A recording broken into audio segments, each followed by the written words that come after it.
Good morning बच्चों। आज मैं आप लोगों के लिए लाया हूं कक्षा 10 के कार्बनिक यौगिक chapter that is organic compounds chapter से एक वीडियो। यह चैप्टर छोटा चैप्टर है लेकिन एग्जामिनेशन में बहुत ही इंपॉर्टेंट है। इसमें यदि इस लेसन को आप देख लिए तो बहुत कम मेहनत में आप अच्छे मार्क्स अचीव कर लेंगे इसमें। तो उसके लिए 3-4 वीडियो इस पे होंगे। पहला वीडियो इसका हम लोग देख रहे हैं यहां पर।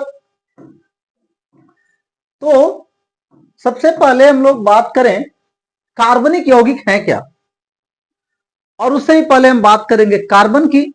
तो जैसा कि आप जानते हैं कार्बन चतुसंयोजी यौगिक है। कार्बन कैसा यौगिक है?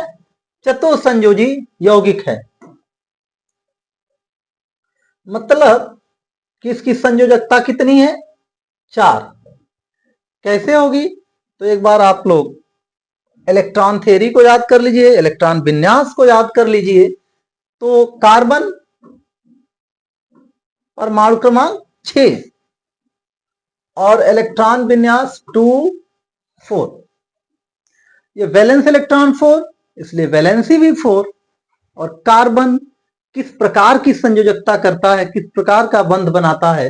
तो ये हमेशा कोवेलेंट बॉन्ड बनाता है। कैसा बॉन्ड बनाएगा? कोवेलेंट बॉन्ड, सहसंयोजी बंध बनाता है। ये हमेशा गांठ बांध के याद कर लीजिए कि ये हमेशा सहसंयोजी बंध बनाएगा, कभी ये आयनिक बंध नहीं बनाएगा। तो और वो कैसे बनाएगा? तो यहां कार्बन का परमाणु है और इसके बाहरी कक्षा के 4 इलेक्ट्रॉन हैं, वो अन्य किसी दूसरे परमाणुओं से संयोग कर करके और ये अपना ऑक्टेट कंप्लीट करेगा। और यहीं पे 1 नंबर का क्वेश्चन यहीं पे याद दिला देना चाहता हूं। एक क्वेश्चन आता है कि सिंपलेस्ट हाइड्रोकार्बन क्या है, सबसे सिंपल वाला हाइड्रोकार्बन? तो वो होता है CH4। उसमें संरचना इसकी ऐसी होती है और हम लोग डिटेल्स में देखेंगे। ये 1 मार्क का क्वेश्चन यहीं पे आप लोगों को बता दे रहा हूं। तो इस तरह से इसका बंध बन जाता है और ये मीथेन कहलाता है। क्या है ये? मीथेन, या हिंदी में मिथेन भी लिख लेते हैं इसको, मीथेन या मीथेन। हम लोग चलें देखें कि कार्बन पहले कैसे कैसे पाया जाता है प्रकृति में। तो उसमें कार्बन के अपर रूप की चर्चा हो रही है। तो एक क्वेश्चन ये भी होता है, एक क्वेश्चन होता है एलोट्रोप्स क्या हैं, अपर रूप क्या हैं? तो अपर रूप में शब्द जुड़ा है रूप, और अपर मतलब और कोई रूप, मतलब कोई पदार्थ या कोई आप भी हो सकते हैं, आपका कोई और भी रूप दिखाई दे वो आपका अपर रूप है। तो ये अपर रूप का मतलब होता है कि कई रूपों में पाया जाता है। तो यही आप बताएं, प्रकृति में कार्बन तत्व तो विभिन्न भौतिक गुणों के साथ अनेक रूपों में, किसमें अंतर आता है? उनके भौतिक गुणों में अंतर आता है और अनेक रूपों में पाया जाता है। जब प्रकृति में कोई तत्व विभिन्न रूपों में पाया जाता है, डेफिनेशन आप यहां से लिखेंगे बस। वो इसके लिए मैं बस डेफिनेशन आपको बताऊं कि कहां से कहां तक लिखेंगे। तो जब प्रकृति में कोई विभिन्न तत्व विभिन्न रूपों में पाया जाता है जिनके भौतिक गुण भिन्न भिन्न होते हैं किंतु रासायनिक गुण समान होते हैं, या प्रायः ये गुण समान होते हैं, तो इन रूपों को उस तत्व का अपर रूप कहते हैं और इस घटना को अपरूपता कहते हैं। यहां कार्बन, हीरा, कोयला, ग्रेफाइट, कोक, लकड़ी का कोयला, काजल। अब सोचिए जरा, काजल और हीरा, कहां तुलना है दोनों का? कोई तुलना ही नहीं है दोनों में, लेकिन वास्तव में उनकी ओरिजिन एक ही है। तो यही अपर रूप है। तो कभी कभी एग्जाम्पल आ जाता है कि कार्बन के कुछ अपर रूप के, 2 अपर रूप के नाम बताए, तो बड़ी सिंपल था, हीरा, ग्रेफाइट, क्लास 7-8 से पढ़ते हैं आप लोग, कोयला, कोक, लकड़ी का कोयला। अब इसमें ये जो 2 हीरा और ग्रेफाइट हैं वो 100% शुद्ध होते हैं और इनके उपयोग भी कभी कभी क्वेश्चन, तो जहां पे अंतर, एक हम आप लोगों को क्वेश्चन देंगे जब हम लोग क्वेश्चन आंसर कर रहे होंगे इसका, तो वहां पे कार्बन, ये हीरा और ग्रेफाइट के बीच के अंतर को वहां पे हम लोग लिख के देंगे यहां पर कुछ उसको हम दिखा रहे हैं कुछ अंतर के द्वारा कि दोनों में क्या अंतर है। तो अपर रूप समझ गए बढ़िया से आप लोग कि एक ही तत्व के विभिन्न रूप जिनके भौतिक गुणों में क्या होता है, अंतर पाया जाता है, भिन्न भिन्न भौतिक गुण होंगे उसके। अब जैसे हीरा और ग्रेफाइट का देख लीजिए, ग्रेफाइट वही जो आपकी पेंसिल में लीड लगी रहती है जिससे आप लिखते हैं, वो कितना स्लिपरी, सॉफ्ट और कमजोर भी है। जबकि आप हीरा को जानते हैं, ये दुनिया का सबसे हार्डेस्ट सब्सटेंस है, जिस जहां कुछ भी जो हार्ड चीज जो किसी से ना कटे, फॉर एग्जांपल ग्लास है, आप उसको चाकू से, लोहे की चाकू से काटना चाहेंगे नहीं कटेगा, तो डायमंड से ही काटा जाता है। तो सबसे हार्डेस्ट सब्सटेंस। और यहाँ ग्रेफाइट देखिए कितनी सॉफ्ट सब्सटेंस। हीरा जो है वहीं पे वो विद्युत का कुचालक है, उष्मा का भी कुचालक है, जबकि यहाँ पर ये ग्रेफाइट जो है वो बढ़िया सुचालक है। सब जगह कार्बन इलेक्ट्रोड्स यूज होते हैं, केमिस्ट्री में भी पढ़े होंगे और भी कई जगह। तो इसमें आगे देखते हैं कि क्या अंतर आ रहा है और क्यों अंतर आता है, ओरिजिन क्या कैसे होती है इसकी, ये भी थोड़ा सा एक लाइन हम लोग देखेंगे इसमें। तो इस पे आइए हम लोग अगले इसमें देखिए कैसे अंतर इसमें हो जाता है, वो देखते हैं हम लोग।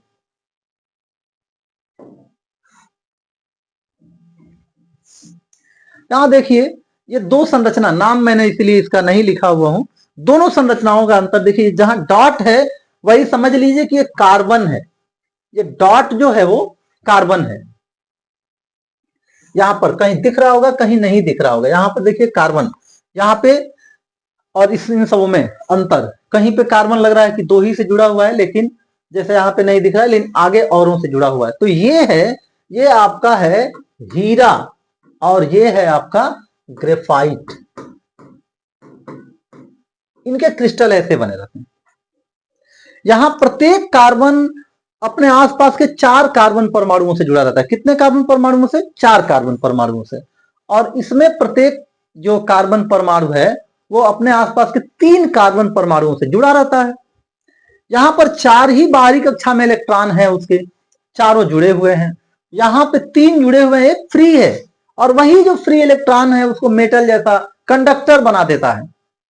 ये अंतर लिखते समय लेक्चर को याद रखिएगा कि ये वही जो फ्री इलेक्ट्रॉन है। कभी कभी ये क्वेश्चन होता है कि क्यों ओरिजिन सेम है, दोनों की एलिमेंट सेम है, फिर भी हीरा उसका कुचालक है और ग्रेफाइट सुचालक है, ऐसा क्यों होता है? तो एक कंडक्टर इसीलिए है कि इसमें फ्री इलेक्ट्रॉन होता है। अब एक क्वेश्चन कि स्लीपरी क्यों है भाई वो? तो स्लीपरी इसलिए कि यहां देखिए इस तरह की संरचना, उसकी एक चादर जैसी संरचना रहती है, 3-3 कार्बन आपस में जुड़े हुए हैं और ये षटकोणीय संरचना बनाते हुए वो जुड़ेंगे और वो एक दूसरे के ऊपर चादर ऐसे व्यवस्थित रहती है, वो स्लिप होती है, वही इसी कारण वो स्लिपरी है। जो कि कभी लुब्रिकेंट वगैरह, जहां पे मोबिल वगैरह काम नहीं कर पाता है, वहां पर वह लुब्रिकेंट के रूप में काम करता है। उसके बाद इसमें वो चीज नहीं है। इसमें क्या होगा कि 3 यदि ऐसे जुड़े हैं तो एक उसका निचले स्तर के उससे जाके जुड़ा होगा, तो जिसके वजह से वो फंसे रहते हैं, वो कभी हिलते नहीं है, इसलिए वो हार्ड होता है। और ओरिजिन का एक अंतर होता है, ये बहुत ही, वैसे तो दोनों ही जमीन के अंदर बहुत ही हाई टेम्परेचर पे बने रहते हैं, लेकिन दोनों का कंपेयर किया जाए तो ये और भी ज्यादा हाई टेम्परेचर पे बनता है, बहुत ही ज्यादा हाई टेम्परेचर और हाई प्रेशर पे, और ये उसकी अपेक्षा कम प्रेशर और कम टेम्परेचर पे बनता है। आगे आते हैं हम लोग, आगे और कुछ देखते हैं इसमें। तो अगले उसमें देखें हम लोग कि अगले स्लाइड में क्या और आपके लिए है। हाँ, ये फुलरीन है, ये फुलरीन है। क्या है भाई? फुलरीन। ये भी एक अपर रूप है जो बाद में पता चला था। फुलरीन ये पता चला था 1985 में, जल्दी की बात है, ये हमारे जन्म के बाद की बात है, ये पता चला था इसके बारे में भी। और ये क्या हो गया भाई, इसमें C60 इसका फॉर्मूला, इसके जो क्रिस्टल बनते हैं C60। इसमें इतना ही, और कुछ नहीं अभी पूछा जाता है। इसके यूजेस अभी आएंगे फिर, लेकिन अभी आप लोगों के क्लास के लिए नहीं है। आगे चलते हैं हम लोग।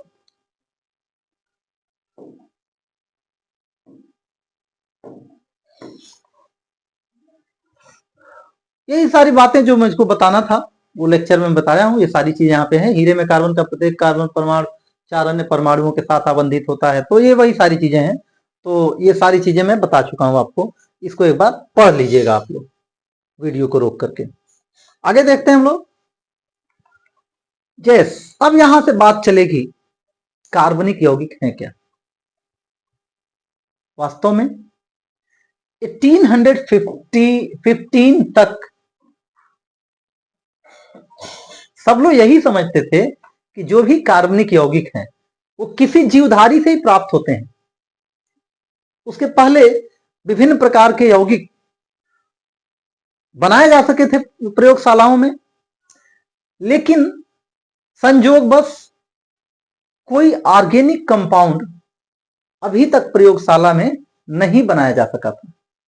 और इसके आधार पर वर्जिलियस ने, इस आधार पर ही वर्जिलियस 1815 में क्या देते हैं, जीवधारियों में कहा उन्होंने कि जीवधारियों में एक रहस्यमयी जीवन शक्ति है। जीवन शक्ति तो रहस्यमयी है भाई, एक हमारे अंदर जिसको आत्मा कहते हैं वो अलग चीज हो गई, लेकिन उन्होंने कहा एक शक्ति होने की कल्पना की और उन्होंने इस शक्ति को जैव शक्ति, विटल फोर्स नाम दिया। और वर्जिलियस का यह विश्वास था कि ऑर्गेनिक पदार्थों का निर्माण इस रहस्यमयी शक्ति के प्रभाव से, अब उन्होंने एक क्या ऐड कर दिया कि जो ऑर्गेनिक कंपाउंड भी बन रहे हैं वो भी यही विटल फोर्स उसमें कहीं ना कहीं है।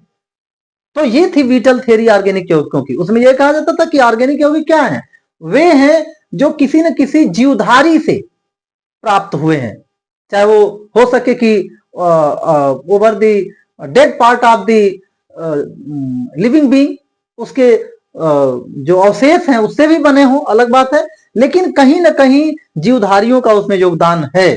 तो ये लेकर के, और उन्होंने कहा कि ऑर्गेनिक पदार्थों की रचना के नियम इन ऑर्गेनिक पदार्थों की रचना के नियमों से भिन्न हैं तथा कार्बनिक यौगिकों को प्रयोगशाला में नहीं बनाया जा सकता। ये उनका जो ये था कि कार्बनिक, क्योंकि अभी तक तो कोई बना नहीं सका था, तो उन्होंने कहा कि कार्बनिक यौगिकों को प्रयोगशाला में नहीं बनाया जा सकता है।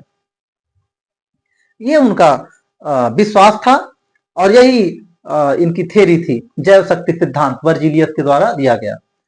और हेडिंग में आप लोग देख क्या पढ़ रहे हैं हम लोग, जैव शक्ति सिद्धांत तथा उसका अंत। बाद में थ्योरी के बारे में देखा गया कि नहीं भाई ऐसी बात नहीं है। तब उसके कुछ ही समय बाद क्या होता है, सन 1828 में 15 में उन्होंने थ्योरी दिया था, 15 में उन्होंने थ्योरी दिया था और 28 में वोहलर नाम के एक साइंटिस्ट थे, क्या नाम था, नाम याद कर लीजिए, कभी कभी नाम पूछ लेता है। वोहलर ने प्रयोगशाला में अमोनियम साइनेट से, ये रहा अमोनियम साइनेट, अमोनियम साइनेट को गर्म करके यूरिया प्राप्त कर लिया था। यूरिया जो कि एक ऑर्गेनिक कंपाउंड है, यूरिया प्राप्त कर लिया था। तो ये रहा, इसको जब गर्म किया गया, पहले तो इसी को बनाया और इसको जब गर्म किया तो उससे बन गया ammonia, sorry urea. Ammonia, ammonium होता है यहाँ पे, अमोनियम, यम है ये, अमोनियम सल्फेट साइनेट है ये। तो अमोनियम साइनेट से क्रिया करके और ये बना लिया गया यूरिया। तो इस पे क्वेश्चन क्या क्या बनते हैं, और ये बहुत ही लैंडमार्क डेवलपमेंट था, क्योंकि उसके पहले ये पहला पदार्थ था जो बना था। इसके पहले ऑर्गेनिक कंपाउंड बनाए नहीं जा सके थे लाइब्रेरी, उसमें लेबोरेटरी में। तो ये लैंडमार्क डेवलपमेंट है और यहीं पर इसके साथ ही कुछ और भी साइंटिस्ट कुछ और भी पदार्थ बनाने में कामयाब हो गए और यहीं से जो विटल फोर्स थ्योरी थी ऑर्गेनिक कंपाउंड्स की, उसका द एंड हो गया। तो ये चीज है कि अमोनिया को, तो ये क्वेश्चन क्या क्या बनेगा वो एक बार कि ये किस साइंटिस्ट ने सबसे पहले बनाया और क्या बनाया था, ये तो शायद ही कभी पूछता है, लेकिन फिर भी याद कर लीजिएगा कि अमोनियम साइनेट से क्या बनाया, यूरिया बना लिया। केमिस्ट्री पढ़ना है तो भाई कुछ रिएक्शन को याद करने होंगे आप लोगों को, तो इस रिएक्शन को याद कर लीजिए एडिशनल में। नहीं तो क्वेश्चन यही कि किस वैज्ञानिक ने सबसे पहले प्रयोगशाला में ऑर्गेनिक कंपाउंड बनाया था और वो कौन सा ऑर्गेनिक कंपाउंड था, वो था यूरिया। आगे चलते हैं हम लोग, कार्बन में यौगिक बनाने की विशिष्ट क्षमता, इसको बाद में हम देखते हैं, पहले हम लोग, हाँ चलिए ठीक है इसको देख ही लेते हैं। फिर ये देखा गया कि भाई कुछ तो उनको वो जो विटल थ्योरी दी है तो उन्होंने ऐसे ही नहीं दिया, कुछ और ये भी चीज देखी कि इतने ज्यादा कंपाउंड अकेले कार्बन के कैसे संभव हैं। तो यहां देखा गया कि अब तक ये देखा गया है कि अब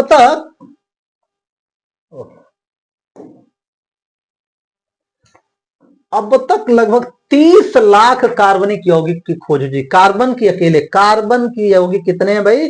30 लाख। ध्यान दीजिएगा, 30 लाख कार्बनिक यौगिक की खोज हो चुकी है। बाकी अकार्बनिक यौगिकों की संख्या जरा देखिए, क्या दिख रहा है? 1 लाख से भी कम ही है, 1 लाख से भी कम है। केवल एक तत्व के इतने अधिक यौगिकों के अस्तित्व का कारण सोचने वाला तो विषय है। और वो सोचने में ये पता चला कि भाई कार्बन में अब विटल फोर्स थ्योरी खत्म हो चुकी है, ये भी ध्यान में रखना है। तो इसमें कुछ जादू नहीं है, बल्कि इसके कुछ गुण हैं। और वो गुण क्या है? कह रहा है इसमें कि कार्बन परमाणुओं में एक ये गुण को देखिए, इसको याद के पूछा जाता है कि है क्या ये। तो कार्बन परमाणुओं में एक दूसरे से बंधन बनाते हुए श्रृंखला बनाने का गुण अन्य तत्वों की तुलना में सबसे अधिक है। श्रृंखला, चेन, ये कार्बन जितने भी कार्बन होंगे ऐसे भी बन जाते हैं, जुड़ जाते हैं। मन में आएगा इधर चेन बन जाएगा, इधर चेन बन जाएगा, इधर और लंबा हो जाएगा और चेन जुड़ जाएगा, इधर भी चेन जुड़े, इतने चेन इसके बन सकते हैं। और यही इसका गुण कहलाता है श्रृंखला बनाने का। जो ये गुण है ना, श्रृंखला बनाने का ये जो गुण है, इसी को कहते हैं कैटेनेशन, श्रृंखलन, कैटेनेशन। तो ये जो सेल्फ कैटेनेशन, और एक चीज और वर्ड इसमें जुड़ जाना चाहिए, सेल्फ कैटेनेशन। सेल्फ कैटेनेशन, खुद से बॉन्ड जुड़ जाता है। कैटेनेशन खुद से जुड़ जाएगा, कोई दूसरा नहीं मिलेगा, खुद से जुड़ के एक बॉन्ड बना लेगा। तो इतने बॉन्ड हो जाते हैं कि देखिए 30 लाख, अकेले 30 लाख सब मिलके एक, ये सेल्फ कैटेनेशन है। और यही जो सेल्फ कैटेनेशन का गुण है, यही कारण है इसके इतने ज्यादा यौगिक होने का।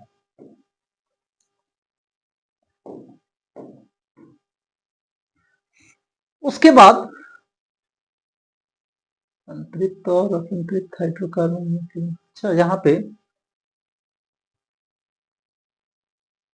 ये पहले यहां पर संतृप्त और असंतृप्त हाइड्रोकार्बन से पहले ये डेफिनेशन नोट कर लीजिएगा कि हाइड्रोकार्बन क्या है। तो हाइड्रोकार्बन क्या है भाई?